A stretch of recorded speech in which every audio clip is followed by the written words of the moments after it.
I got the friction plates, the steel plate and a spring plate out of the Kawasaki, and we have to measure them for the wear. Don't mind this, it's an old t-shirt, has nothing to do with the Kawasaki. First, what do we need? Well, we need a glass plate.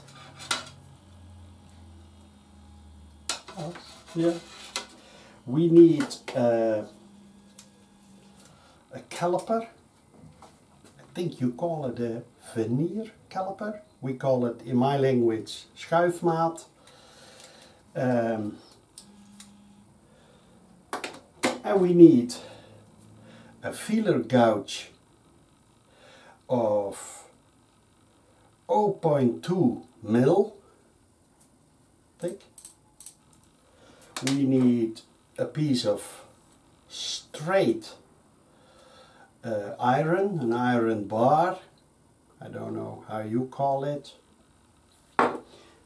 Of course, we need the official Kawasaki service manual of the Vulcan. Let's start. First, we're gonna check the friction plates for wear. According to the manual, the thickness is between 3.3 and 3.5 mil. And the service limit is 3.1. So let's see. First we're gonna zero out my caliper, schuifmaat. We're gonna check it on over here. 3.31. Over there. Yeah, same. So this is not out of spec, but at the limit. Now we have his brother. Also 3.3. Over here. 3.29. This one. 3.2.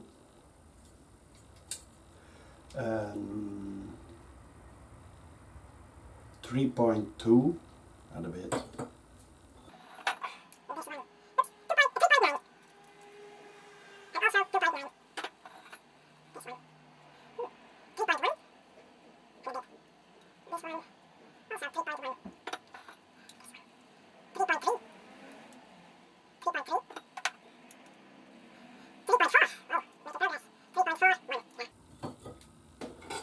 This one, the last one, 3.2 and 3.2. Zo, even kijken, 3.3 is the limit. So they are, no, it's not the service limit, it's the wear limit. They all are on the limit of the wear. So I'm gonna replace the friction plates. But now we got the steel plates, and already cleaned it. The steel plates are really being hot, so there is a lot of slip going on. This one, you even see really dark markings. But this one, the same, brown, discolored. This one also, have a look. Then have here this one, yeah, also. This is the worst one. Watch, really it's been really hot.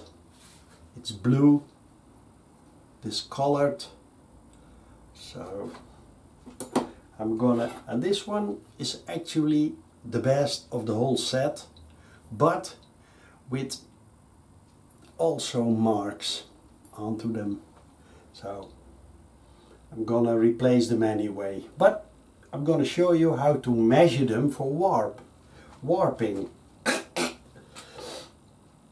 That's why we need the glass plate,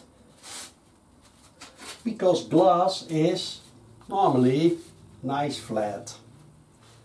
Place it on your glass plate, and we need my feeler gouge, 0.20 mil, 2/10 of a mil, and just try to slide it underneath.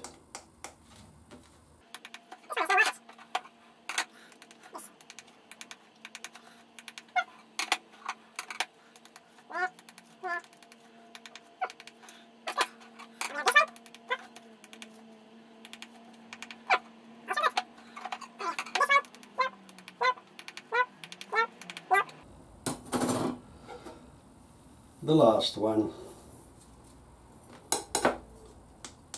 No. No. No. No. No. So that's how you measure the warpage of the steel plates. That's easier. Don't need much. But then we have this spring. It's, as you can see, it's slightly bent, and the tooth, I'm not sure if you call it, or worn. Give it a look. Watch. See?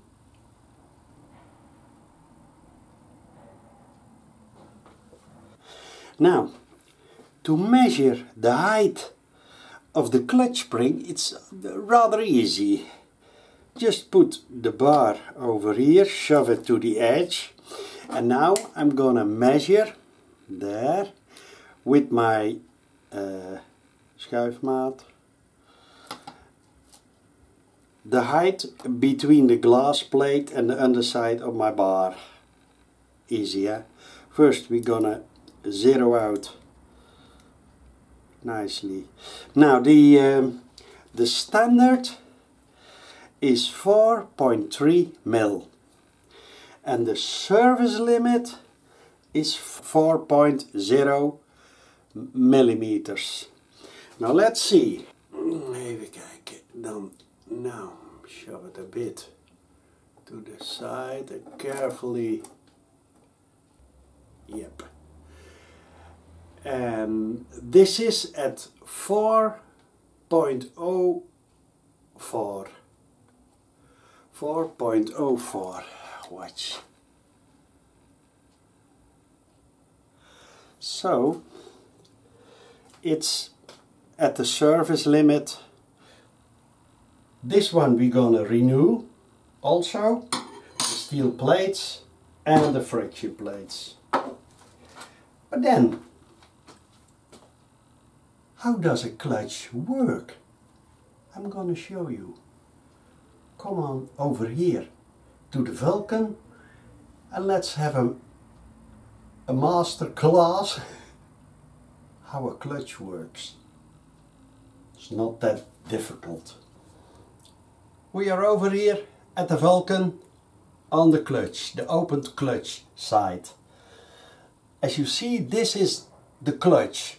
I think they call it the clutch basket. Not sure. So I'm gonna zoom in a bit for you. This part of this drum has a sprocket on the rear side, tooth, and over here this is the crankshaft, and the crankshaft rotates and takes the outer side of this drum, and the inner side of the drum is connected to the gearbox. Now what happens? Watch, we have this plate, zoom a bit out, and this plate goes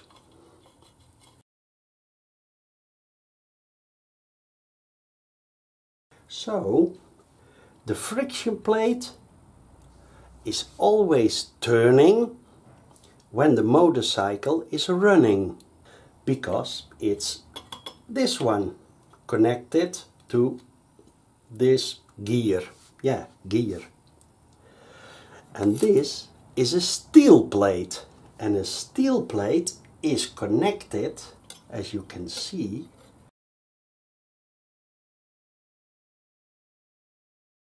to the inner drum. See? So what happens now if you put the whole package onto it? Over there, I'm going to show you when I have the new parts. The moment your motorcycle is running, idling, and the gearbox is in the neutral position and you haven't engaged your clutch lever, then this becomes a solid part. So the inner drum rotates together with the outer drum, because everything is now pressed together. On the other side, there is the clutch slave cylinder, as we call it. So when you grab your clutch handle and press it, this one has a hydraulic clutch. No? Yeah, let's say a hydraulic clutch, the way it engages. In here is a rod that goes to the clutch slave cylinder, and it pushes that rod out. And with some bibbles and bubbles over here, it presses the plates out of each other. Can you follow it? So then you have no solid engagement in the inner and the outer ring again. So in general, this is what happens. When the clutch handle isn't engaged, they are solid together. And when you engage it, the pressure goes off and they tiny bit go out of each other, all of them, and it's free running. So that's how a wet clutch works in general. When you have the bike in neutral and it's in the first gear, you put it to neutral and you let your clutch lever go, it starts making noise. But now you know it's because the crankshaft rotation, the outer side and the inner side, is now a solid construction, because you relieved the clutch lever. And in that case, your gearbox, all the gears starts rotating. It's in neutral, so there is no problem. The bike stands still, it's in neutral. But a lot of the gears start to rotate. And that's the noise you hear when it's idling, grabbing the clutch. Hey, sound is gone. And when I leave it, I hear this rumbling noise. But that's the way it works. That's just the way it works. So, that was the crash course. How a clutch works.